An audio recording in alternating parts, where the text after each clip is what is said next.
Как в сказке, огромный Зевант взмывает над Казанским Кремлем. Именно он стал символом и образом всемирных зимних игр специальной Олимпиады. Влетая в Спасскую башню, он словно открывает миру Казань сквозь любые стены и преграды, ведь для участников этой Олимпиады нет ничего невозможного. Спорт не имеет границ. И, конечно же, проведение зимних игр специальной Олимпиады – подтверждение этому.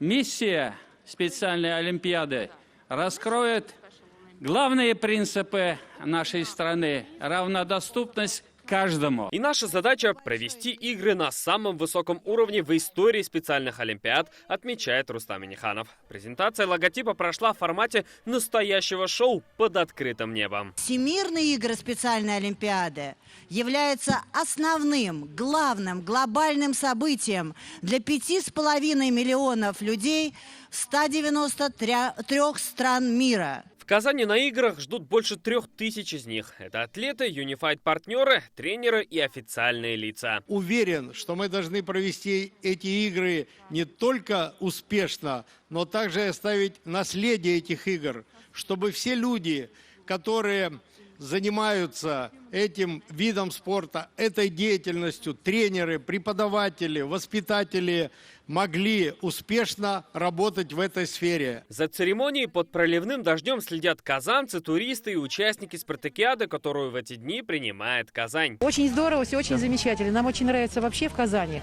И наши ребята соревнуются из интернатов. Мы их сопровождаем, поэтому все организовано великолепно.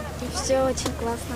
И, скорее всего, большинство тех, кто сегодня здесь, вернутся в Казань через год, уже как участники зимних игр специальной Олимпиады.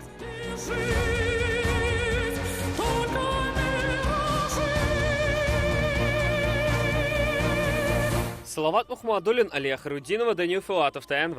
Казань. Закажи рекламу на ТНВ. Телефон в Казани 5 705 100.